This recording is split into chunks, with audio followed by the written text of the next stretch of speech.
ఇప్పుడు గతంలో ఉన్న వైసీపీ ఎమ్మెల్యేల యొక్క ఈ అలవాట్లను, ఈ పొరపాట్లను చూసి ఆంధ్రప్రదేశ్లో తెలుగుదేశం పార్టీ ఎమ్మెల్యేలు కూడా అలవాటు చేసుకున్నారు.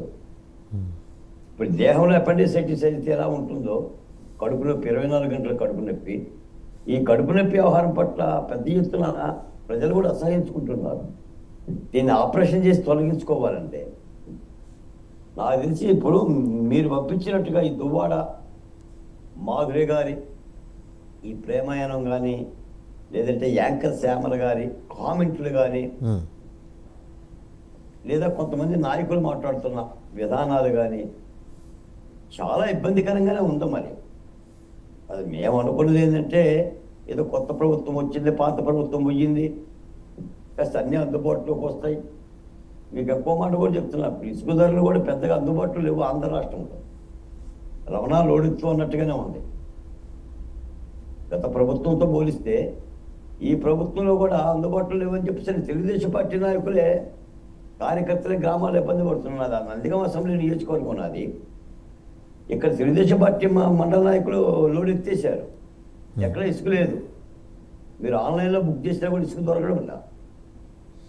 కాబట్టి మరి ఎందుకు అవుతుందో ఏమో కానీ వీటి మీద మరి దృష్టి పెట్టాలి.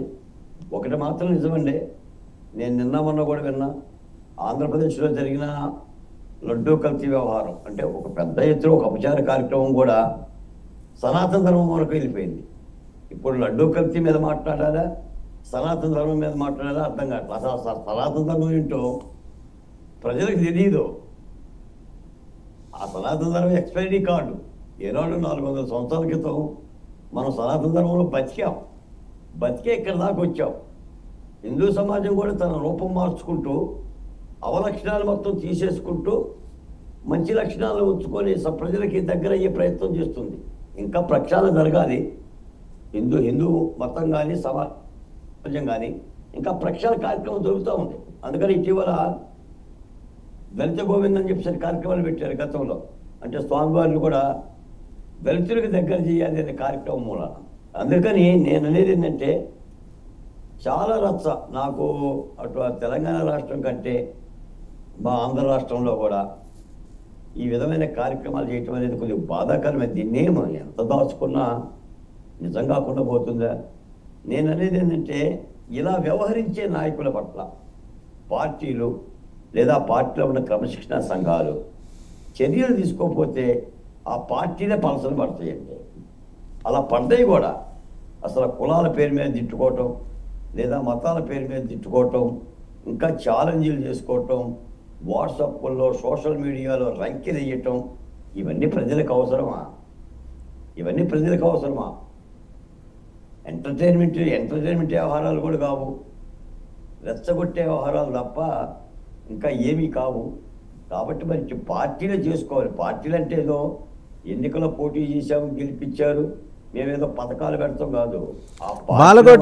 బాలకోటే గారు ప్రకాష్ రాజు పవన్ కళ్యాణ్ మీద కాలు దూవటం వెనక డిఎంకే ప్రయోజనాలు ఏంటి? అర్జెంటుగా డిఎంకే ఎందుకు ఇందులోకి వచ్చేసింది?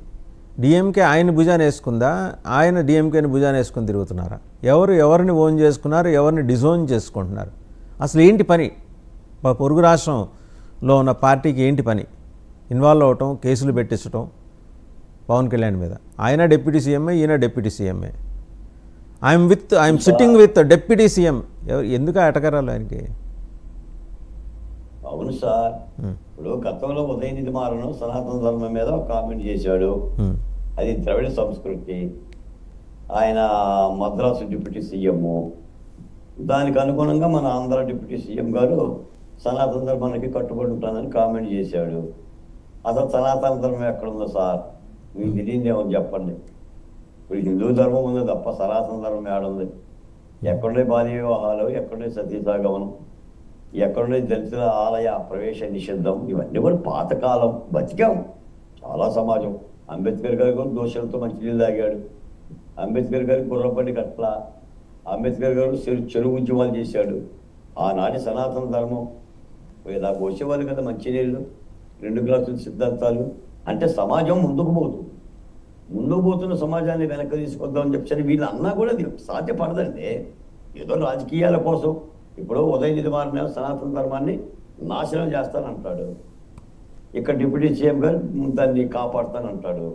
నాశనం చేయటానికి అది లేదు, కాపాడటానికి అది లేదు. మన చర్చకి మాత్రం పనికొస్తుంది.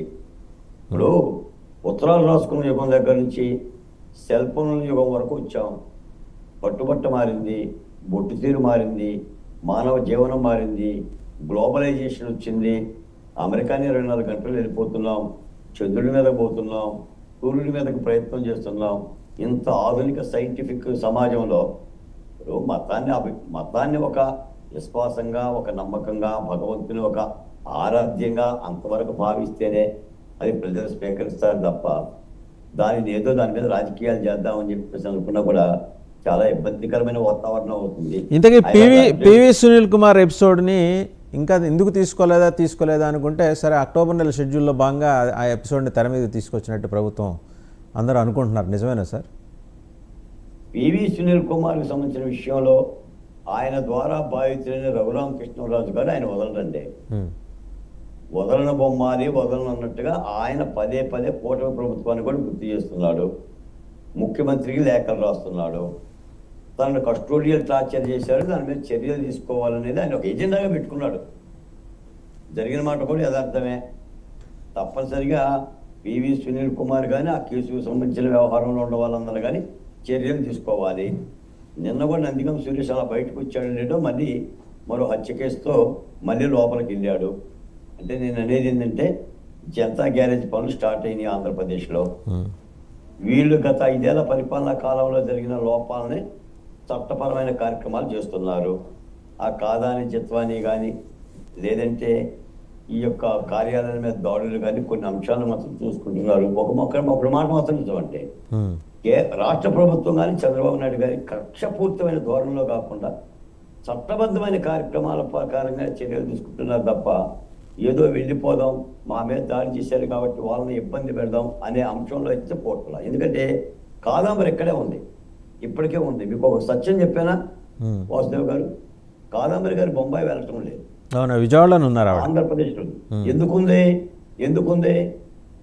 ఆమె బాంబే వెళ్తే ఆమె ప్రాణాలకు భయం ఉంది ఇప్పటికీ కూడా, చంపేస్తారా. కాబట్టి ఆంధ్రప్రదేశ్లోనే తిరుగుతుంది. అక్కడ అతను ఉన్నాడు కదా పారిశ్రామికవేత్త, ఆయన రాజ్యంలో ప్రవేశిస్తే ఆయన ఏదైనా చేయొచ్చు. నిన్న కూడా ఈ దసరా మహోత్సవాల సందర్భంగా కనకదుర్గమ్మ గుడికి వెళ్ళింది. నేను అదే అన్నా, ఈ మాట నాకు తెలిసి అదేంటి ఆంధ్ర రాష్ట్ర ప్రభుత్వం ఆ మాత్రం మహారాష్ట్ర ప్రభుత్వం మాట్లాడే అమ్మాయికి రక్షణ ఇవ్వాలి కదా అని. కానీ అక్కడ పరిస్థితులు వేరు. కాబట్టి ఇప్పటికీ కూడా కాదంబరి ఒక అభద్రతా భావంలో పరిస్థితులు ఏముంది సార్. అక్కడ ఎన్డీఏ ప్రభుత్వం ఉందనుకోవచ్చు, దానికి ఏదో వేరే పేరు పెట్టుకున్నా ఒక రకంగా ఎన్డీఏ ప్రభుత్వమే, బీజేపీ ప్రభుత్వంలో భాగస్వామ్యంలో ఉంది. ఇక్కడ ఎన్డీఏ ప్రభుత్వమే ఉంది. ఓ మాట ఇక్కడ ముఖ్యమంత్రి గారు అక్కడ ముఖ్యమంత్రి గారు ఫోన్ చేసి మా ఇంటికి వచ్చింది ఆడపడుచు, మీ ఆడపడుచు రక్షణ కల్పించమని, మేము రక్షణ కల్పిస్తాం, మీరు కూడా అక్కడ రక్షణ కల్పించండి అని అడగచ్చు కదా. ఆయన అంటే డీజీగా ఉంటారు, డీజీపీ గారు లెటర్ రాయొచ్చుగా. నేను ఆ మాట అంటున్నాను సార్. ప్రాణభయంతో ఒక ఆడకూతురు తిరిగి తన రాష్ట్రానికి వెళ్లకుండా ఆంధ్రప్రదేశ్లో ఎందుకుంటుంది? ఇన్ని రోజులు విచారణ అయిపోయింది, ఆ పోలీసులకు ఇవ్వాల్సిన వాంగ్మూలాలు ఇచ్చింది, లిఖితపూర్వక ఫిర్యాదులు ఇచ్చింది, ఇక ఇది ఇన్వెస్టిగేషన్ మిగిలి ఉంది. కానీ ఇక్కడ ఎందుకు ఉంటుందంటే ప్రాణభయంతో ఉంటుంది. ఇక్కడ కూడా వైసీపీ వాళ్ళ నుంచి ప్రాణభయం ఉంది కదండి, ఇక్కడ కూడా వైసీపీ వాళ్ళ నుంచి ప్రాణభయం ఉంది కదా ఆమెకు. ఇక్కడ వైసీపీ నుంచి ప్రాణభయం ఏమి లేదండి, తోలు తీసి లోపలేస్తారు. సీనేది ఎవరి మీదకి వచ్చినా సరే బోన్ చేస్తారు. పారిపోయారు అందరూ. ఇప్పుడు పెట్టిన కేసు కూడా అబద్ధం తేలిపోయింది. ఆమె 5 ఎకరాలని ఎవరికో అమ్మింది అని అన్న వాళ్ళు ఇద్దరు కూడా వచ్చేసేసారు. అసలు కాదంబరి ఎవరో మాకు తెలియదు అని అంటున్నారు. 5 లక్షల రూపాయలు కాదు కదా, పొలం కాదు కదా, ఆ మహిళ ఎవరో కూడా మాకు తెలియదు అని అంటున్నారు. అది కావాలని చేసిన కార్యక్రమం అండి, అది ఇంకా ఫ్యాబ్రికేటెడ్ లేండి, అది ఫ్యాబ్రికేటెడ్. ఒకసారి లక్ష్మణరావు గారి దగ్గరికి వెళ్దాం, వాళ్ళే ఆయన ఏమంటారు, ఎందుకంటే లక్ష్మణరావు గారు కాబట్టి ఒక మాట వాసు గారు, కాదంబరికి ప్రాణహానికి సంబంధించిన వ్యవహారంలో రాష్ట్ర ప్రభుత్వం మహారాష్ట్ర ప్రభుత్వంతో మాట్లాడినా సరే ఆ ఆడబిడ్డకి రక్షణ కల్పించాల్సిన అవసరం ఉంది. ఈ చిల్లర వేషాలు మానుకోవాలండి. ఇప్పటికే నేను అడుగుతున్న దువ్వాడ శ్రీనివాస్ గారిని ఎమ్మెల్సీ పదవి నుంచి జగన్మోహన్ రెడ్డి గారు తప్పించాలండి. అటువంటి వాళ్ళు ఆ పదవులకు అనర్హులండి. ఆ మాట మాత్రం చెప్పదలుచుకోండి. మీరు అక్కడ ఉన్నారండి సత్యకాలపు సత్యలాగా ఎప్పుడు మాటలో మాడతారు. అది ఇప్పుడు సిపాయిలు తిరుగుబాటు అప్పుడు మాటలు. ఇప్పుడు అంతా కాలం మారిపోయింది. వైసీపీ కాన్స్టిట్యూషనే వేరు. వాళ్ళ కాన్స్టిట్యూషన్ ఎలా ఉంటుందో లక్ష్మణరావు గారు చెప్తారు. ఒకసారి లక్ష్మణరావు గారి దగ్గరికి వెళ్ళాం. లక్ష్మణరావు గారు, మీ రాజ్యాంగం అంతే కదా, అలాంటి వాళ్ళని భుజానేసుకొని తిరిగేయటం. వాసుదేవన్ గారు, మీకు పెద్దలకి డబ్బులు అంటే వీక్ష యాజమాన్యానికి హృదయపూర్వక నమస్కారం సార్. నియమ నిబంధనలు అనేది అన్ని పార్టీలకు ఉంటాయి, మా పార్టీలు కూడా ఉన్నాయి. ఖచ్చితంగా దువ్వాడ శ్రీనివాసరావు ఎపిసోడ్ ఎప్పటి నుంచో జరిగిన విషయాన్ని జగన్మోహన్ రెడ్డి గారి పరిధిలో వెళ్ళింది కాబట్టి ఆయన్ని ఇన్ఛార్జి నుంచి పక్కన పెట్టారు. ఏమైనా చర్యలు తీసుకోవాలంటే ఖచ్చితంగా తీసుకుంటారు జగన్మోహన్ రెడ్డి గారు. అంతేగాని మీరు సలహాలు ఇస్తే తీసుకున్న స్థాయిలో వాళ్ళు తీసేయండి, వీళ్ళు పార్టీ నుంచి వీళ్ళు.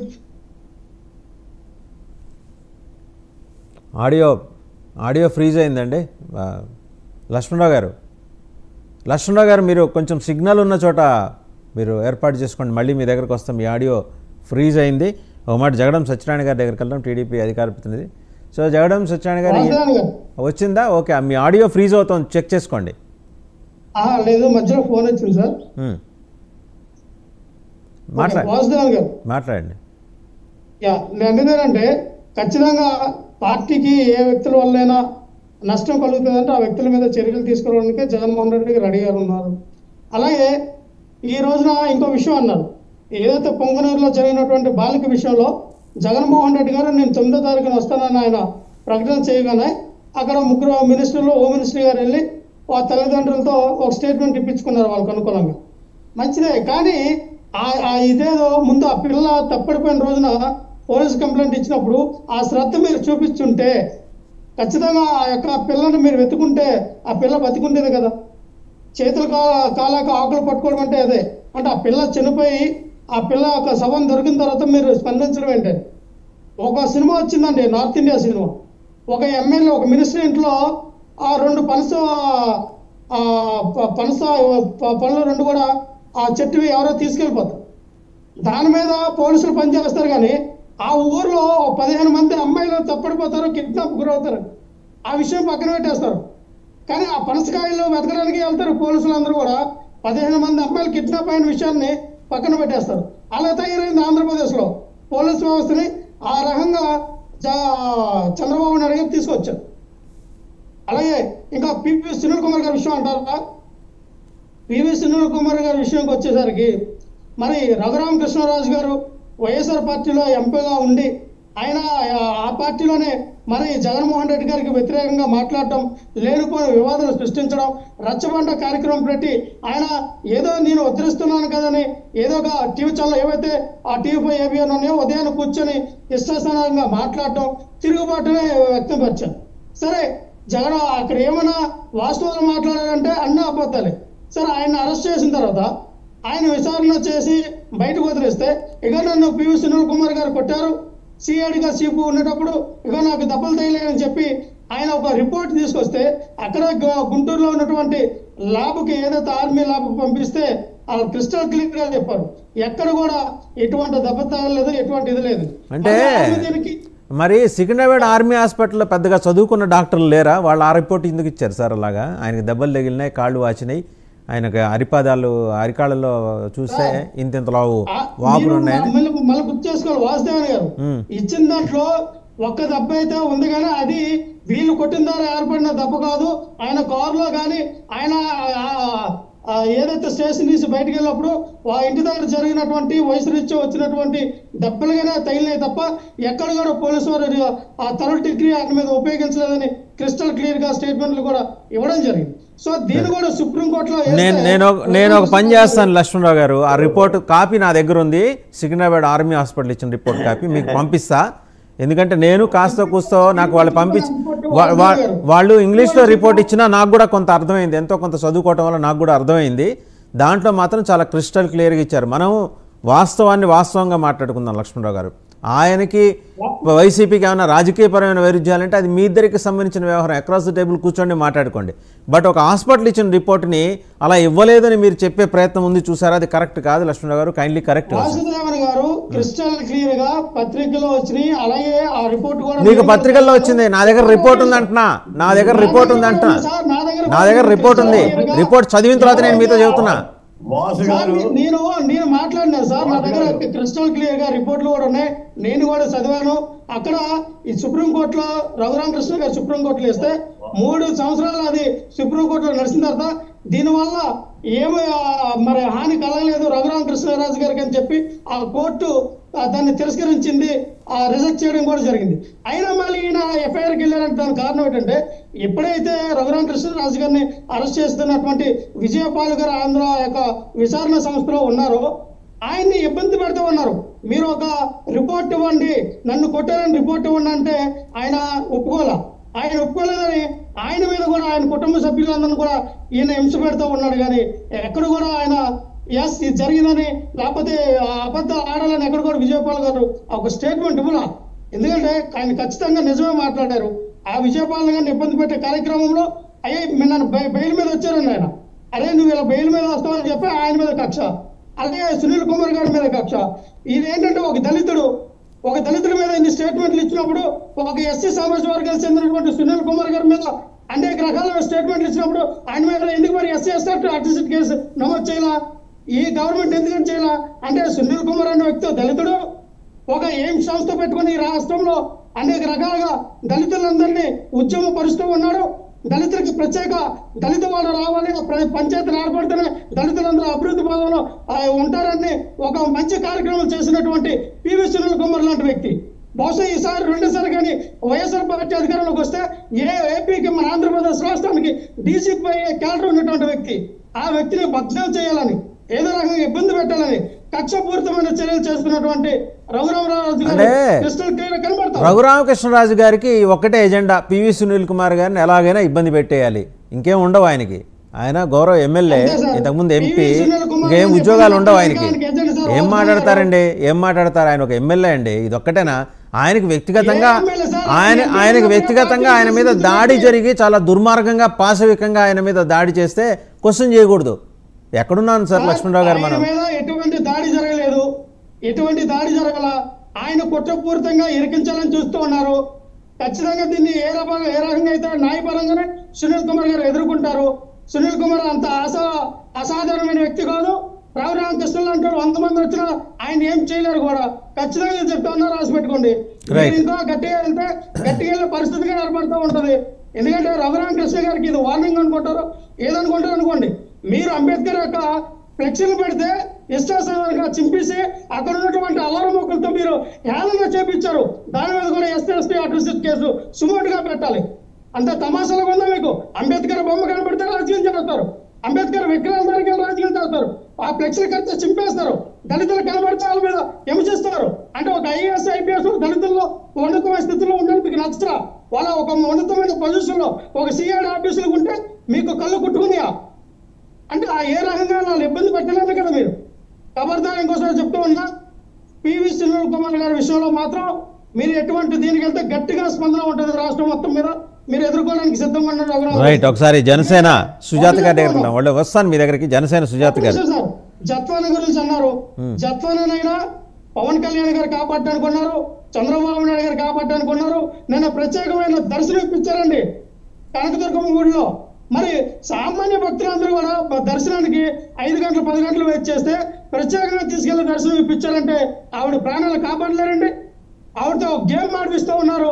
ఆవిడ ఈ రోజు ఏదో గేమ్ చేంజర్ అనుకుంటుంది. ఆవిడ గేమ్ చేంజర్ కదమ్మా, నువ్వు ఒక జోకర్ అయినావు వాళ్ళ చేతిలో అని చెప్తూ ఉన్నా. రైట్ సుజాత, ఓకే అండి, సుజాత గారు మాట్లాడతారు. రైట్, సుజాత గారు మాట్లాడతారు. సుజాత గారు, చాలా అంశాలన్నీ ఇప్పుడు ఆల్రెడీ బాలకోటయ్య గారు లక్ష్మణరావు గారు ఇద్దరు డిస్కస్ చేశారు. ఇప్పుడు ప్రకాష్ రాజు గారు ఏమైనా స్పెషల్ ఎజెండాతో వచ్చారా? ఆయనకు ఆ ఎజెండా ఇచ్చింది డిఎంకేనా? ఎందుకు ప్రతిరోజు పవన్ కళ్యాణ్ గారి మీద కాలు దూతున్నారు? అప్పటికీ మీ నాయకుడు చాలా సంయమనంతో ఉండి ఆయన 10 అంటే నిన్న ఎట్టకేలకు 1 అన్నారు, గట్టిగా వార్నింగ్ ఇచ్చి వదిలిపెట్టారు. ఏంటి అసలు ఏం పాత కక్షలు ఏమైనా ఉన్నాయి ఇద్దరికి? ఇప్పుడు తీర్చుకునే ప్రయత్నం ఉందా? పాత కక్షలు అనటానికి వీలు లేదు. కారణం ఏంటంటే ఆయన మా ఎలక్షన్స్లో నుంచుంటే సపోర్ట్ చేసి ఆయన ఎట్టా అయినా సరే ఆయన గెలిపించాలని ప్రయత్నం చేశారు మెగా బ్రదర్స్ అందరూ. ఏంటి గోల? లేకపోతే దీని వెనకాల వేరే కుట్ర ఏమన్నా ఉందా? ఉత్తర భారతదేశం నుంచి కుట్ర జరుగుతోందా? మ్యూట్లో ఉన్నారండి, అన్మ్యూట్ చేసుకోండి. మ్యూట్లో ఉన్నారు, అన్మ్యూట్ చేసుకోండి సుజాత గారు. వినిపిస్తుంది. సార్ ముందుగా మీకు అలాగే ప్యానెల్లో ఉన్న పెద్దలకి 99 వీక్షకులందరికీ శుభోదయం అండి. సార్ ఈ రోజు నేను ముందుగా చెప్పదలుచుకున్న టాపిక్ ఏంటంటే, ఈ రోజు పూర్తిగా బాలకోటయ్య గారి వ్యాఖ్యలతో సనాతన ధర్మం మీద పూర్తిగా వ్యతిరేకిస్తున్నాను సార్. నేను సనాతన ధర్మం అనేది ఇప్పుడు ఎక్కడ ఉంది అని మాట్లాడారు. సనాతన ధర్మం అనేది మనిషి యొక్క జీవన విధానం అండి. అది ఒక మతము కులము సంబంధించిన కాదు. మనిషి బ్రతుకున్న రోజులు ఈ భూమి మీద, ప్రాణి బ్రతుకున్న రోజులు సనాతన ధర్మం అనేది నిలిచి ఉంటుంది. అది ఒక జీవన విధానం, ఒక మతం కాదు. ఇంకొక విషయం, సతీ సహగమనం ఇవన్నీ పోయినాయి, ఇప్పుడు లేవు కదా అంటున్నారు. సతీ సహగమనం అనేది సనాతన ధర్మంలో లేదు సార్. ఇవి మధ్యలో వచ్చినవి. మనం రామాయణ కాలంలో చూసుకుంటే కనుక దశరథుడి భార్యలు ఆయన చనిపోయిన తర్వాత సతీ సహగమనం చేయలేదు.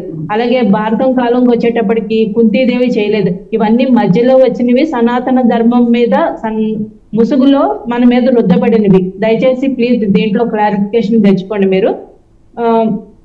సో సనాతన ధర్మం విషయంలో నేనైతే చాలా గట్టిగా సమాధానం చెప్పగలుగుతున్నాను సార్. దీన్ని ఎవరు నాశనం చేయలేరు. ఇది ఒకళ్ళు పుట్టించింది కాదు, ఒకళ్ళు ప్రారంభించింది కాదు. దీన్ని ఎవరు నాశనం చేసే పరిస్థితులు రావు. మనిషి బ్రతుకున్న రోజులు ఇది ఉంటుంది. అలాగే ఇంకొక విషయం, రాజకీయాలు చేస్తున్నారు సనాతన ధర్మం మీద అన్నారు. బాలకోటయ్య గారు చూసిన నాయకులు మేబీ ప్రతిదీ, వాళ్ళు మాట్లాడిన ప్రతి మాట, చేసే ప్రతి చర్య రాజకీయం కోసం, ఓట్ల కోసం, పదవుల కోసం చేసుండొచ్చు. కానీ పవన్ కళ్యాణ్ గారి విషయంలో అలా కాదండి. ఆయన ధర్మానికి కట్టుబడి ఉంటారు.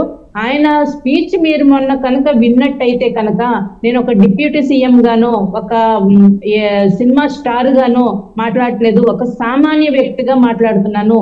సనాతన ధర్మం అనేది ప్రతి మనిషికి యొక్క విలువలను కాపాడడానికి, వాళ్ళకి ధర్మాన్ని కాపాడడానికి ఉంటుంది. అది లక్ష్మణరావు గారికి అన్యాయం చేసినా మాట్లాడుతుంది, సుజాతకు అన్యాయం జరిగినా మాట్లాడుతుంది, బాలకోటయ్య గారికి అన్యాయం జరిగినా మాట్లాడుతుంది. కాబట్టి నాకు పదవుల గురించి, ప్రాణాల గురించి కూడా నాకు లెక్కలేదు. అన్ని వదులుకునే నేను ధర్మం కోసం నిలబడి మాట్లాడుతున్నానని చాలా క్లియర్ గా, స్పష్టంగా చెప్పారు. అలాగే ఇక ప్రకాష్ ఇప్పుడు మన బాలకోటయ్య గారు జత్వాని విషయంలో చూపిస్తున్న కన్సెంట్ ఏదైతే ఉందో అదే సనాతన ధర్మం సార్. దయచేసి ఎవరి దగ్గర డిస్టర్బెన్స్ ఉండండి, మిగిలిన వాళ్ళు మ్యూట్ లో ఉండండి. అన్యాయం జరుగుతున్నప్పుడు నువ్వు మాట్లాడు, ఎదిరించు, తప్పని తప్పని చెప్పు, అదే సనాతన ధర్మం సార్. ఇంకా అది ఒక మతానికి సంబంధించింది, ఒక దేవుడికి సంబంధించింది కాదు. అలాగే నెక్స్ట్ జత్వాని విషయంలో మాట్లాడుతున్నారు. జత్వాని విషయంలో ఒక లక్ష్మణరావు గారు అంటున్నారు, ఆవిడికి మీరు సెక్యూరిటీ కల్పిస్తున్నారు, ఆవిడ ఒక పావుగా వాడుకుంటున్నారని. ఒక ఆడ మనిషి తనకు అన్యాయం జరిగిందని బయటకు వచ్చి కనీసం గత ప్రభుత్వంలో చెప్పుకోలేని పరిస్థితుల్లో ఉంటే ఆవిడని విపరీతమైన టార్చర్ గురి చేస్తే ఈ ప్రభుత్వం ఆవిడని కాపాడి ఆవిడ కేసుని పరిష్కారం అయ్యే వరకు ఆవిడకి ప్రాణహాని ఉందని చెప్పి, ఎందుకంటే పెద్ద పెద్ద వాళ్ళు ఇన్వాల్వ్ అయి ఉన్నారు ఇందులో. ఇదేమి చిన్న చిన్న కేసు కాదు. ఆవిడ ప్రాణానికి రక్షణ కల్పిస్తే మీకు వచ్చిన బాధ ఏంటండి?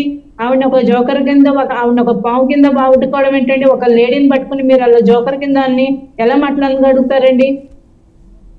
ఇంకా సార్ మీరు నెక్స్ట్ టాపిక్ ప్రకాష్ రాజ్ గారి విషయంకి వస్తే కనుక, ప్రకాష్ రాజ్ గారు అనే వ్యక్తి ఒక పరాన్న జీవి సార్. తన రాజకీయ ఎదుగుదల కోసం, తన రాజకీయ ఉనికి కోసం ఎవరో ఒకరిని టార్గెట్ చేస్తే హైలైట్ లో అవ్వాలి, లైమ్ లైట్ లోకి రావాలి అనే విధంగాను ఒక రకంగా చూడొచ్చు. ఇంకో రకంగా డిఎంకే అతన్ని వెన్నుతట్టి ప్రోత్సహించుండొచ్చు. కాంగ్రెస్ కి వాదిగా, కాంగ్రెస్ కి సంబంధించిన వ్యక్తిగా ఆయన ఎప్పుడు మాట్లాడడం మనం చూస్తుంటాం. కాబట్టి ఆయన వెనక పెద్ద శక్తులే ఉన్నాయి. పవన్ కళ్యాణ్ గారిని ప్రొవోక్ చేసి ఏదో ఒక స్టేట్మెంట్ వస్తే దాన్ని పట్టుకుని వాళ్ళు వెళ్దామని చూస్తున్నారు. కానీ పవన్ కళ్యాణ్ గారు ఇలాంటి వాళ్ళని చాలా మందిని చూశారు. పవన్ కళ్యాణ్ గారు ఒక ట్వీట్ చేసిన తర్వాత రాజకీయంగా ఎదిగిన వాళ్ళు, ఎదగాలనుకున్న వాళ్ళు చాలా మంది. సుజాత గారు ఒక్క నిమిషం అండి, సుజాత గారు ఒక్క నిమిషం. పవన్ కళ్యాణ్ గారు ఎంజీ రామచంద్ర గారికి సంబంధించిన ఒక ట్వీట్ చేసిన తర్వాత, ఓహో మీకు అధిష్టానం నుంచి ఆదేశాలు వచ్చాయా అందుకేనా అని చెప్పి ఎటకారంగా ప్రకాష్ రాజు మళ్ళీ ట్వీట్ చేశారు, లేటెస్ట్ ట్వీట్. ఇక రకరకాలు అనుకోండి, ఒకటి కాదు. అంటే రోజు ఆయన నెల వెన్నెల అనే ఇదివరకు ఆల్ ఇండియా రేడియోలో ప్రోగ్రామ్ వచ్చేది. అలా ఆయన రోజుకో ట్వీట్ చేయాలి, పవన్ కళ్యాణ్ గారిని గోకాలి, ఆ వచ్చే రక్తం చూసి ఆనందించాలనే పద్ధతిలో ఆయన వ్యవహరిస్తున్నారు.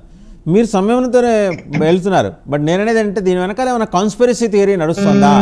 డిఎంకే భుజాలను మించి ఎవరైనా తుపాకీ పేలుస్తున్నారా, లేకపోతే డిఎంకేనే తుపాకీ పేలుస్తుందా?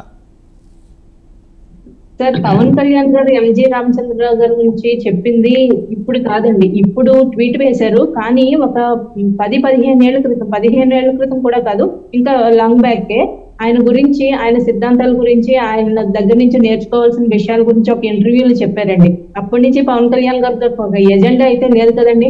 ఆయన ఒక వ్యక్తి తాలూకా విషయంలో ఆయన దగ్గర నుంచి స్ఫూర్తి తీసుకోవాలనుకుంటే అది చెప్పారు క్లియర్ గా. ఇప్పుడు కొత్తగా పవన్ కళ్యాణ్ గారు ఒక ఎజెండా తోటి మాట్లాడాల్సిన అవసరం పవన్ కళ్యాణ్ గారికి లేదు. అలాగే ప్రకాష్ రాజ్ గారు, ఆయన ప్రజలు చేత్కరించబడిన మనిషి, ప్రజలు ఆయనకి ఎన్నికల్లో ఎటువంటి సపోర్ట్ చేయలేదు. ఇప్పుడు ఆయన ఒక ఎంపీగా ట్రై చేస్తున్నారని వార్తలు అయితే వస్తున్నాయి.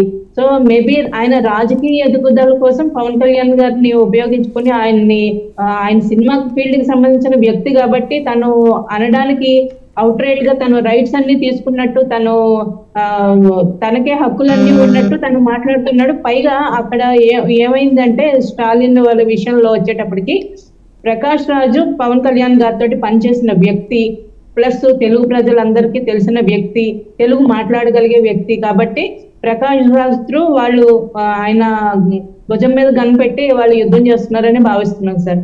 రైట్. యాంకర్ శ్యామల తర్వాత వైసీపీలో చేరే అధికార ప్రతినిధి గారు, ఆవిడ నిన్న ఒక వీడియో రిలీజ్ చేశారు. ఒకసారి అది చూద్దాం, ఆవిడేం మాట్లాడారో చూద్దామండి. యాంకర్ శ్యామల. నిండు పున్నమి లాంటి రాష్ట్రాన్ని అమావాస్య చీకట్లు కమ్ముకున్నాయి. ఆడపిల్లలు అర్ధరాత్రి స్వేచ్ఛగా బయటకు తిరిగే ఈ దేశంలో ఒక్క ఆంధ్రప్రదేశ్ మాత్రం ఎటుపోతోంది?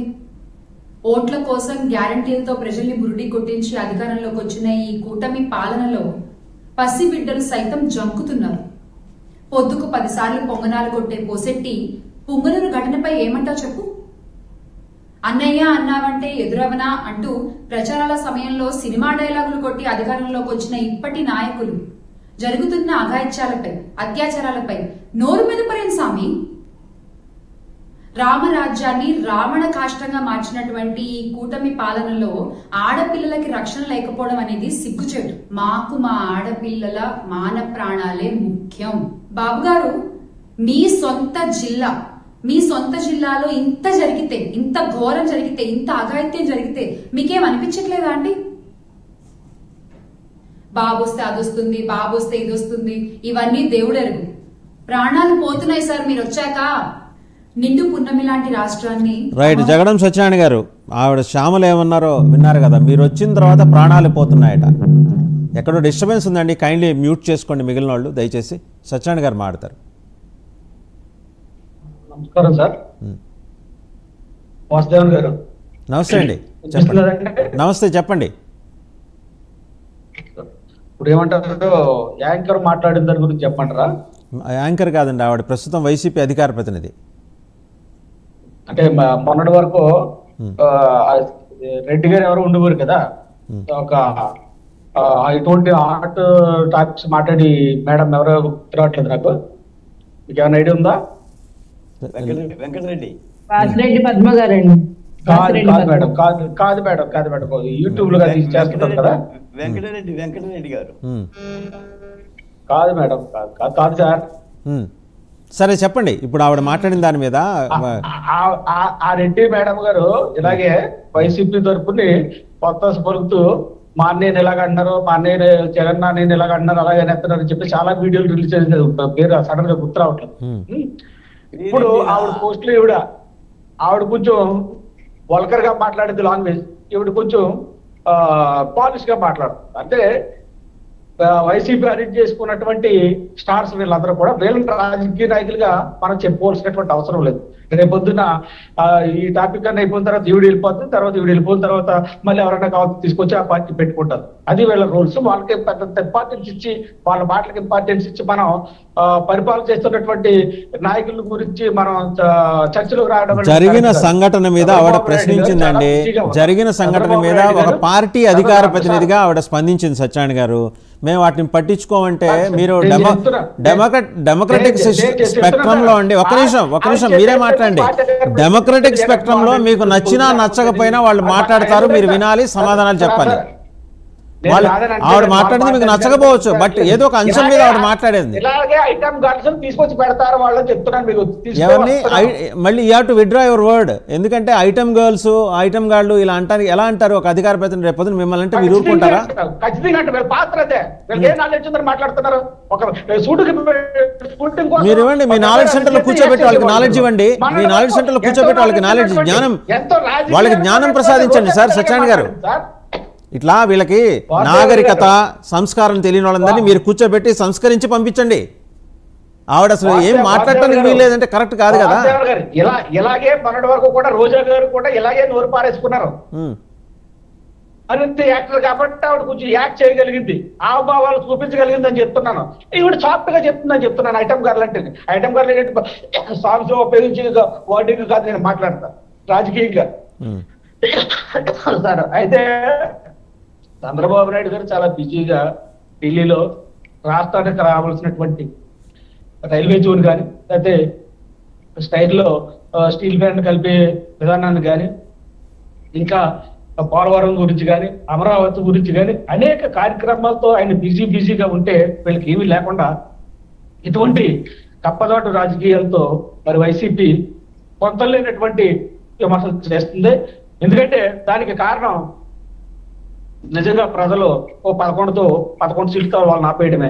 మనం అప్పుడప్పుడు అనుకుంటున్నాం, అప్పుడు కూడా 23 కాదు తెలుగుదేశం పార్టీకి కావాల్సినటువంటి ఫిగర్ కనీసం ఒక 56-75 వరకు వస్తుంటే పరిపాలన గాడిలో వస్తుందని చెప్పేసి. ఇప్పుడు కూడా ఈ విధంగానే ప్రజాస్వామ్యం వచ్చింది కాబట్టి ప్రజలు వీళ్ళకి 11తో మ్యాండేట్ ఇచ్చి ఆపేశారు కాబట్టి వీళ్ళు మారే పరిస్థితి ఎక్కడ కనబట్టలేదు. ఒక పెద్ద అయిన చంద్రబాబు నాయుడు గారు పరిపాలన కోసం మనం మాట్లాడుకొస్తే ఒక్కొక్కటి గాడిలో పెట్టుకుంటూ వస్తున్నటువంటి సందర్భంలో ఈ లడ్డు వ్యవహారం వచ్చింది. ఈ లడ్డు వ్యవహారంలో కల్తీ జరిగిందా లేదా, లేకపోతే సనాతన ధర్మం ఇవన్నీ మాట్లాడుకునేటప్పుడు ఇందాక బాలకోటయ్య గారు అన్నారు చెప్పారు.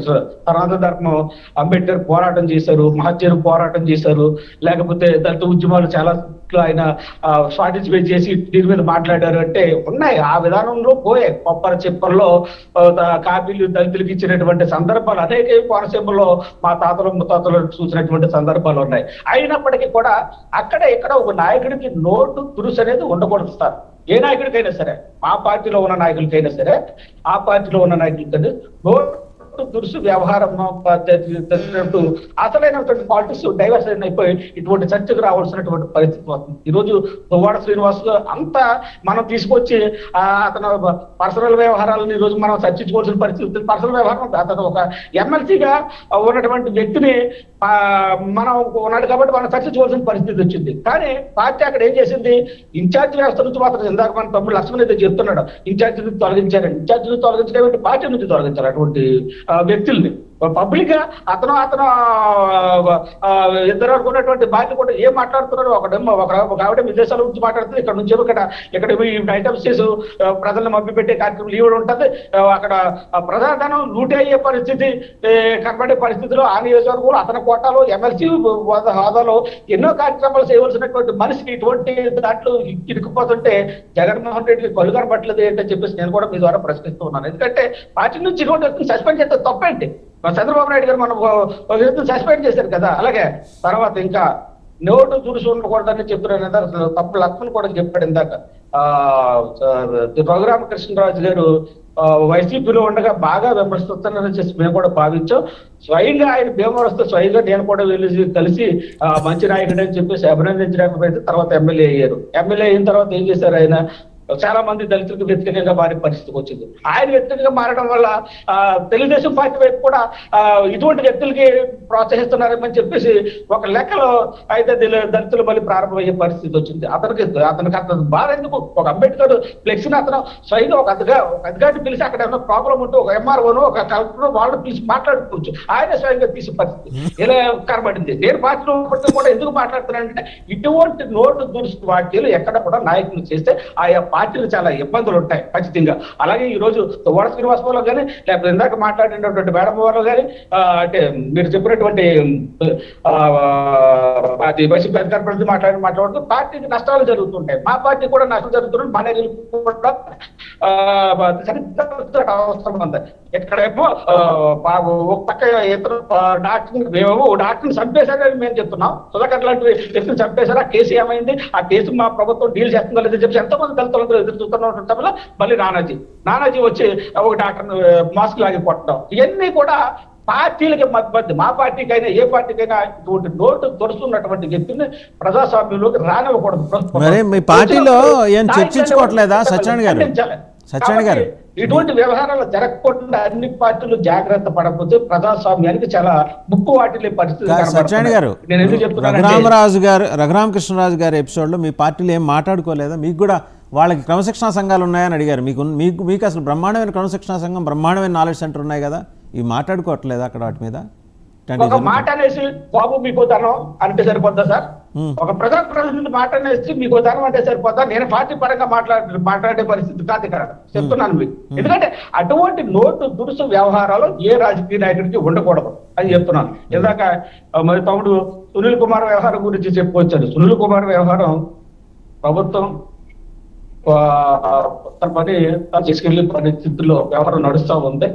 అది మీరేదో ఒక నెలకు సరిపడా ఐటమ్ లా తీసుకొచ్చి ప్రజల్ని పక్క పెడతారనే పరిస్థితి మనం మాట్లాడుకోవద్దు. సోషల్ మీడియాలో అడుగుతున్నారండి, జనం అడుగుతారు. బాలకోటే గారు అడిగారు, బహుజన ఉద్యమ నేత, ఆయన కూడా అడిగారు. అధికారులు ఉపయోగించుకుంటూ బయటగా రాజకీయాన్ని మొప్పుకుంటూ వచ్చిందో ఆ అధికారాన్ని తుడిచిపెట్టుకుంటూ ఈ పరిపాలన సాగాలని చెప్పేసి మేము మనస్ఫూర్తిగా కోరుకున్నటువంటి వ్యక్తులు, మార్పు కోరుకున్నటువంటి వ్యక్తుల్లో చాలా మంది మారినటువంటి వ్యక్తుల్లో ఇటువంటి వ్యక్తులు దరఖాస్తు రావాల్సినటువంటి పరిస్థితి లేదు. ఎందుకంటే సునీల్ కుమార్ గారు కూడా జగన్మోహన్ రెడ్డి గారికి ఒత్తాసు పలికినటువంటి సందర్భాలు మనం చూసాం. అందుకే కదా రఘురామకృష్ణరాజు గారిని టార్గెట్ పెట్టారని చెప్పేసి అక్కడ వాచ్మెన్ కూడా చెప్పినటువంటి పరిస్థితి ఉంది.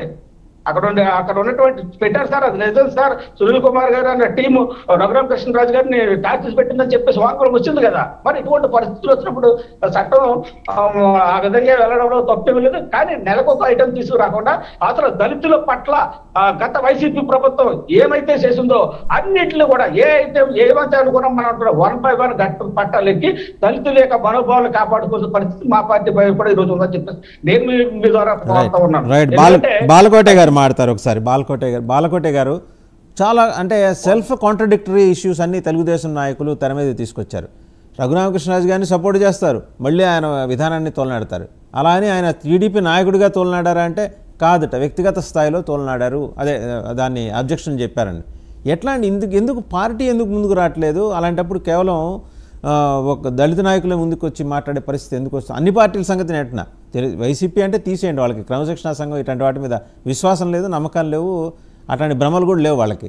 అది క్రమశిక్షణ ఉంటే కదా దానికి ఒక సంఘం అంటూ ఉండేది. లేని టీడీపీ క్రమశిక్షణ గల పార్టీ, దానికి పెద్ద నాలెడ్జ్ సెంటర్ ఉంది. కాంగ్రెస్ నాయకులే జాతీయ స్థాయి నుంచి వచ్చిన వాళ్ళు ఆశ్చర్యపోయారు, ఇంత నాలెడ్జ్ సెంటరా అని టీడీపీని చూసి. మరి మేధావులు ఉన్నారు, ఇంటలెక్చువల్స్, ఎటు నుంచి చూసినా కూడా సమాజంలో సంస్కరణల కోసం మాట్లాడే వాళ్ళందరూ అక్కడే ఉన్నారు. అయినా కూడా ఈ రకమైన వ్యాఖ్యలు పార్టీ సీనియర్ నాయకులు చేసినప్పుడు పార్టీ ఎందుకు సైలెంట్గా ఉంటుంది? వాసుదేవ్ గారు, ఒక ప్రమాదకరమైన అంశంలో పోతున్నాం. నేను చెప్తున్నాను, నాయకులను పొగడండి, నాయకులను పూజించండి, నాయకులను నెత్తిని పెట్టుకొని ఊరేగండి. కానీ ప్రతి నాయకుడు చెప్పిన మాటనే వేదంగా భావించమాకండి. నేను జనసేన నాయకురాలు సునీత గారి కోసం చెప్పడం, సుజాత గారి కోసం చెప్పటంలా, ఒక సందేశం ఇవ్వటం కోసం చెప్పాం. నేను చెప్పడంలా డాక్టర్ దామచర్ల త్యాగరాజు గారు సనాతన ధర్మం మీద రాసిన విషయం చెప్తున్నా. సనాతన ధర్మం మీరు నేను చెప్పింది కాదు, సృష్టిలో 400 సంవత్సరాల క్రితం చెప్పింది. నేను దళితుణ్ణి, మూతిగా ముంతా ముడ్డికి చీపురిచ్చింది సనాతన ధర్మం. నాకు నన్ను ఊరి చివరికి వెళ్ళగొట్టింది. సుజాత గారు ఏ కులమో నాకు తెలియదు. ఈ సనాతన ధర్మం ఉనికిలో లేదు, అయిపోయింది. ఎవరో అర్థంగా పెట్టరు. సతీ సహగమనం మధ్యలో తీసుకురాదు. సతీ సహగమనం, బాల్య వివాహాలు, దళితుల అంటరానితనం, ఇవన్నీ సనాతన ధర్మంలో ఉన్న వేదాలు. వాసు గారు, ఋగ్వేదము, యజుర్వేదము, సామవేదము, అధర్వణ వేదము అనేది సనాతన ధర్మంలో వాటి యొక్క భౌతిక సిద్ధాంత పునాదులు. తల నుంచి బ్రాహ్మణులు పుట్టారు, భుజాల నుంచి క్షత్రియులు పుట్టారు, ఉదరం నుంచి వైశ్యులు పుట్టారు, తొడల నుంచి శూద్రులు పుట్టారు, పాదముల నుంచి పంచములు పుట్టారు. దీని యొక్క అంగం అది. కాబట్టి తల నుంచి బ్రాహ్మణులు పుట్టారు కాబట్టి రాజ్యపాలన సలహాలు ఇవ్వాలి, భుజముల నుంచి క్షత్రియులు పుట్టారు కాబట్టి రాజ్యాలు వేలాలి, ఉదయం నుంచి వైశ్యులు పుట్టారు కాబట్టి వ్యాపారాలు చేయాలి, తొడ నుంచి సూతులు పుట్టారు కాబట్టి వ్యవసాయము ఇతర పనులు చేయాలి, పాదముల నుంచి పంచములు పుట్టారు కాబట్టి ఊరికి దూరంగా ముట్టిక ముంత మూతిని చీపురు కట్టుకొని బతకాలని సనాతన ధర్మం చేసిన ఒక శాసనం. దానిని గుర్తించండి. ఏదో బాలకోట మాట్లాడి కాబట్టి బాలకోటకు కౌంటర్ ఇద్దాం, దాన్ని పొగుడుదాం కాదు. గూగుల్లోకి వెళ్ళండి, కొట్టండి సనాతన ధర్మం అంటే ఏమిటి అని, పుంకాలుగా వస్తాయి. అదే రూపం చెందింది. హిందూ ధర్మంగా రూపం మార్చుకొని తనకున్న అవశేష లక్షణాలను విసర్జించి మంచి లక్షణాలతో వచ్చింది. మనిషి అలా వచ్చాడు. మరి ఇప్పుడు అది వెనక తీసుకెళ్ళిపోయి మనిషి కోతి నుంచి పుట్టాడా, కొండముచ్చు నుంచి పుట్టాడా, ఆదిమ సమాజంలో గుట్టలు కట్టు. సో అయితే ఉదయనిధి స్టాలిన్ చేసిన వ్యాఖ్యల్ని బాలకోటే సమర్థిస్తున్నట్టుగా భావించవచ్చా? ఉదయనిధిగా సనాతన ధర్మం లేదు sir. That is not a లైవ్లో లేదు. లేని దాని మీద రాజకీయాలు చేస్తున్నారు. ఉదయనిధి మారం చేసినదే, మరొకరు చేసినదే. ఇక్కడ కావాల్సింది కల్తీ జరిగిందా లేదా, ఏనాటిది సనాతన ధర్మం? రాజకీయాలు చేయండి సార్. ఈ మతాలేంటి, ఈ భాష్యాలేంటి, రాజకీయాలు చేయండి. సనాతన ధర్మం తెచ్చి ఆంధ్రప్రదేశ్ని ముందుకు నడిపించిందా, భారతదేశాన్ని ముందుకు నడిపించిందా? ఏం చెయ్యాలి? భారత రాజ్యాంగం చెప్పిందా ఏంటి సనాతన ధర్మాన్ని అనే ఒక గొడుగును పట్టుకోమని? రాజ్యాంగం ప్రకారం బోరాబోరికి ఎవరైనా సరే, నేను వ్యక్తుల పేర్లు చెప్పట్లా, రాజ్యాంగం ఏం చెప్పింది? సనాతన ధర్మాన్ని పూజించమని చెప్పిందా, సర్వమతాలను గౌరవించమని చెప్పిందా? అందుకని పైత్యంతో రాజకీయాలు మాట్లాడితే ఇలాగనే ఉంటుందండి. కానీ నిలబడవు. ఉదయనిధి మాట్లాడినప్పుడు చాలామంది హిందూ సమాజం వాళ్ళు తలకు ₹1 కోటి 2 కోట్ల రూపాయలు తెస్తామన్నారు. ఎందుకు ఉంటుంది అది అంటే ఉద్వేగమైన భరితంగా ప్రజల్ని ఉద్వేగాలకు గురి చేయటం. నేను అనేది ఏంటంటే మనకు ఒక చిత్తం తెలుసు. వెళ్ళండి, గూగుల్లోకి వెళ్ళండి, సనాతన ధర్మం అంటే ఏంటి, ఆనాటి వ్యాచార వ్యవహారాలు ఏంటని కొట్టండి. మీరు నేను పెట్టింది కాదు, పవన్ కళ్యాణ్ తెచ్చింది కాదు. ఈ రోజున మనం సమాజంలో ఉన్నాం, చంద్రమండలం మీద పోతున్న సమాజంలో ఉన్నాం, సూర్యబింబం మీద పోతున్న సమాజంలో ఉన్నాం. ఇక్కడ వాసు గారు అక్కడ కూర్చుంటే ఇక్కడ కూర్చొని బాలకోటే మాట్లాడుతున్నాడు. సరళీకృత ఆర్థిక విధానాలు, పోలవరం ఎట్ట కట్టాలి, అమరావతి ఎట్ట కట్టాలి, దళితుల మీద అట్రాసిటీ ఎట్ట తగ్గించాలి, పసిపిల్లల మీద హననం లేదా అత్యాచారాలు జరగకుండా ఏం చెయ్యాలి, ఇది కదా ప్రజలకు కావాల్సింది, ఇది కదా వాసు గారు. అందుకే నేను అనేది ఏంటంటే, ఏ రాజకీయ నాయకులను తప్పుదారి పట్టించారా? ఇప్పుడు మనం ఎమ్మెల్సీ గురించి మాట్లాడుతున్నాం, ఆయన తప్పు చేశాడు కాబట్టి మాట్లాడుతున్నాం. అందరూ ఎమ్మెల్సీల గురించి ఎందుకు మాట్లాడతాం? అంత అవసరం ఏముంది? వైసీపీలో 151 మంది ఎమ్మెల్యేలు పనికిరాలని చెప్పారు ఎవరన్నా? తప్పు చేసిన వాళ్ళతో మాట్లాడతాం. అలాగనే ఏ పార్టీలో తప్పు చేసిన వాళ్ళు కూడా మనం మాట్లాడతాం. మనం మాట్లాడకపోయినా మాత్రం ప్రజలు మాట్లాడరండి, మాట్లాడుతూనే ఉంటారు. కాబట్టి ఏంటంటే ప్రజలకు అవసరమైంది మాట్లాడాలి తప్ప. రైట్, సుజాత గారు ఏమంటారు? ఇంకా టైం కూడా పూర్తిగా వస్తుంది. సుజాత గారు, ధర్మాల గురించి అయితే పట్టించుకోవాల్సిన బాలకోటే గారు ఒక్క నిమిషం అండి. సుజాత గారి మాటలకి బాలకోటే గారు కౌంటర్ ఇచ్చారు. ఒకసారి బాలకోటే గారు మాటలు కాదండి, నేను ఇచ్చింది సనాతన ధర్మం గురించి చెప్పా. రైట్, ఆవిడ లేవనెత్తారు కదా, మీరు అన్నదానికి ఆవిడ లేవనెత్తారు అభ్యంతరం, ఆవిడ ఇప్పుడు మాట్లాడతారు ఒకసారి. ఆమె సమాధానం చెప్పింది కాబట్టి సనాతన ధర్మం అనేది ఒక సిద్ధాంతం. రైట్ సుజాత గారు, మీరు నేను రాసింది కాదు, సో మనం తయారు చేసుకుంది రాసింది కాదని. ఓకే సుజాత గారు. సార్, సనాతన ధర్మం అనేది గూగుల్లోనో, ఇంటెల్లోనో, మైక్రోసాఫ్ట్ లోనో దొరికే అది ఒక PDF లాంగ్వేజ్ కాదు సార్, అది వేదాల్లో ఉంటది. వేదాలని సరైన అవగాహనతో చదివిన వాళ్ళకి ఏదైతే ఈ పొరపాట్లు అవగాహన రాహిత్యం ఉందో ఇటువంటి మబ్బులన్నీ విడిపోతాయి. ఒక రామానుజాచార్యుల చరిత్ర చదివితేనో, లేదంటే ఒక శంకరాచార్యుల చరిత్ర చదివితేనో, ఒక అన్నమయ్య చరిత్ర చదివితేనో వాళ్ళు ఏం చెప్పారు అన్నది వీళ్ళకి పూర్తిగా క్లారిటీగా అర్థమవుతుంది. అలాగే వేదాలను చదివిన ప్రతివాడు బ్రాహ్మణుడే. అందులో ఏ కులంలో పుట్టాడు అన్నది కులాలన్నీ తర్వాత వచ్చినాయి, కానీ అక్కడ విభజించింది వృత్తుల వారీగా విభజించారు. దయచేసి మీరు అది క్లారిటీ తెచ్చుకోండి. వృత్తుల వారీగా విభజించారు. వేదాలు అతను ఎక్కడ పుట్టినా కానీ వేదాలను చదివిన వాడు ప్రతివాడు బ్రాహ్మణుడే, రాజ్యాన్ని పరిపాలించిన వాడు ప్రతివాడు క్షత్రియుడే. అలాగే కులాల వారీగా తీసుకోలేదు సార్, అక్కడ వృత్తుల వారీగా తీసుకున్నారు. ఈ రోజు భగవంతుడు భగవంతుడు మీరు పాదాలలో శూద్రులు అంటున్నారు, వెంకటేశ్వర స్వామి పాదాలనే చూపిస్తున్నారు, పాదాలనే చూడండి, పాదాలనే పూజించండి, పాదాలే మెయిన్ అని చెప్పి చూపిస్తున్నారు. అక్కడ మాత్రం మనం చూడడం, అవి మనకి చూసినా చూడనట్టు వెళ్ళిపోతాం. ఇది సనాతన ధర్మం మీద చర్చ కాదు కాబట్టి నేనేం మాట్లాడట్లేదు. అది ఒక ప్రత్యేకంగా టాపిక్ పెట్టుకుంటే ఖచ్చితంగా మాట్లాడుకుందాం సార్. దయచేసి వేదాలని అపార్థం చేసుకోకండి, సరైన అవగాహనతో అర్థం చేసుకుని పూర్తిగా అంటే హృదయంలో ఒక హేట్రెడ్ తోటి లేకుండా సరిగా చదివితే కనుక మీకు పూర్తి అవగాహన వస్తుంది. అంతేగాని మధ్యలో సృష్టించబడిన వాటిని నమ్మకండి దయచేసి. అర్థమవుతుందా? లక్ష్మణరావు గారు గారికి కనీసం సనాతన ధర్మం అంటే ఏంటో తెలీదు. అవునండి, లక్ష్మణ్ గారికి మొత్తం తెలుసు. లక్ష్మణరావు గారికి మొత్తం అసలు 4 వేదాలు చదివేసిన పండితుడు, జ్ఞాని, సైంటిస్ట్ లక్ష్మణరావు గారికి తప్ప ఇంకెవరికి ఏం తెలియదు. లక్ష్మణరావు గారికి ఆయన జగన్మోహన్ రెడ్డి గారికి అన్ని బాగా తెలుసు. వీళ్ళే మాట్లాడాలి, మేము వినాలి ఆ కర్మ కొద్ది. వినండి సుజాత గారు, స్కూల్లోనే నాకు మీరు జత్వానీని మీరు జోకర్ అనేయచ్చు, జత్వానీని ఒక జోకర్ అనేయచ్చు, ఒక మహిళకు రక్షణ ఇస్తుంటే జోకర్ అనేయచ్చు. అది మీరు మాత్రం ధర్మం గురించి మాట్లాడేస్తారు. ఒక మహిళకి రక్షణ ఇస్తుంటే మీరు దాన్ని తప్పుగా మాట్లాడేయచ్చు. మీరు ధర్మాల గురించి మాట్లాడతారు, మీరు ధర్మం గురించి మాట్లాడతారు. ముందు రక్షణ ఇవ్వండి, మహిళలకు రక్షణ ఇవ్వండి, వాళ్ళకి వాల్యూ ఇవ్వడం నేర్చుకోండి. అలాగే నేను తెలుగుదేశం అధికార ప్రతినిధి ఆయన కూడా చెప్తాను, ఆవిడని ఐటమ్ గర్ల్ అనడం కరెక్ట్ కాదండి. అది మీరు మీ మాటలు ఉపసంహరించుకోవాలి. మనం విధానాల పరంగా విమర్శించాలి కానీ వ్యక్తిగత విమర్శలు చేయకూడదండి. వ్యక్తిగత విమర్శలు చేయకూడదు. శ్రీరెడ్డి గారి లాగే పాత్రీయుడు కూడా పోషించడానికి వచ్చింది అధికార ప్రతినిధిగా. ఆ వ్యూలో చెప్పాను తప్ప ఐటమ్ గర్లు అంటే సాంగ్స్ లో చూపించే ఐటమ్ గర్లు అని మీరు అనుకోవద్దు. ఇక్కడ రాజకీయ ఐటమ్ గర్లు అనుకోండి.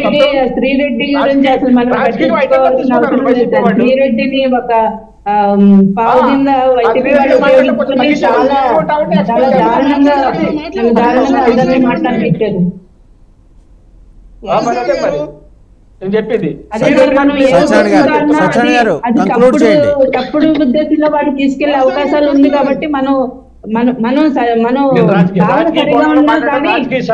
రాజకీయ ఐటమ్ గార్లుగా తీసుకొచ్చారా అండి? మళ్ళీ చెప్తున్నానండి, రాజకీయ ఐటమ్ గార్లుగా తీసుకొచ్చారు ఆవిడ. ఎంతకుముందు ఏమైపోయింది ఆవిడ?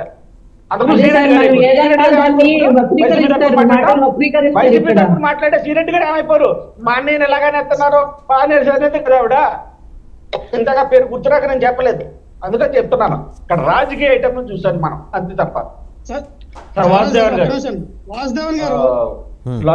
లడ్డు వ్యవహారం దగ్గర నుంచి వచ్చినటువంటి సనాతన ధర్మము మాట్లాడుకునేటప్పుడు సనాతన ధర్మం గురించి మనం అంతగా మాట్లాడుకోవాల్సిన అవసరం లేదు. కోటన్నయ్య గారు క్లియర్ గా తీసుకొచ్చారు. అది ఇప్పుడు ఉంది. దాన్ని మనం వైసీపీ మేడం గారు, సుజాత గారు ఖండించడం అనేది కరెక్ట్ కాదు. ఎందుకని చెప్తున్నానంటే, సనాతన ధర్మం గురించి మాట్లాడుకోవచ్చు, సరదాగా పెట్టండి, ఒక రోజు పెట్టండి ఐటమ్, రోజు కూడా సరిపోదు. ఎందుకంటే ఖచ్చితంగా అన్ని తప్పులు అన్ని ఒప్పులు కూడా అందులో ఉంటాయి, మనం మాట్లాడుకోవాల్సిన సందర్భాలు. ఇప్పుడు ఇక్కడ లడ్డు కల్తీ వ్యవహారం జరిగింది, దాని మీద వచ్చినటువంటి సందర్భాలు సబ్జెక్టు. దాన్ని పక్క రాష్ట్రంలో ఉన్నటువంటి కల్చర్ని మనం టచ్ చేసినప్పుడు, అంటే టాల్ కల్చర్ అంటే ఉదయనిధి గారు కల్చర్ని మనం టచ్ చేసినప్పుడు ఆటోమేటిక్ ఇటువంటి రాజుకునే పరిస్థితులు కనబడుతూ ఉన్నాయి. అంటే ఒకరు మనోభావాలు ఒకరు గౌరవించుకోవాలి. మనం ఒకరు సిద్ధాంతాన్ని ఒకరు గౌరవించుకోకపోతే ఈ రోజు ఇటువంటి పరిస్థితులు వస్తాయి. ఇంత గురించి చెప్తున్నాను కదా, ఏ పార్టీలో ఉన్నప్పుడు కూడా మనుషులకు నోటు దురుసు వ్యవహారం ఉన్నట్లయితే ఇటువంటి రాజకీయాలన్నీ కూడా బయటకు వస్తూ ఉంటాయి. దాని ద్వారా ఆయా పార్టీల యొక్క మనోభావాల యొక్క దెబ్బతినే పరిస్థితి, ఆ పార్టీలో ఉన్నటువంటి నాలాంటి దళితులకు కూడా మనోభావాలు దెబ్బతినే పరిస్థితులు ఇందాక చెప్పుకోవచ్చాను నేను. ఎందుకంటే మా పార్టీలో ఉన్నట్టు చేసినటువంటి వ్యక్తులు కూడా వ్యవహారాలు కూడా ఇలా ఉంటే రేపు పొద్దున మా పరిస్థితి ఏంటని చెప్పేసి అడుగుతున్నాను.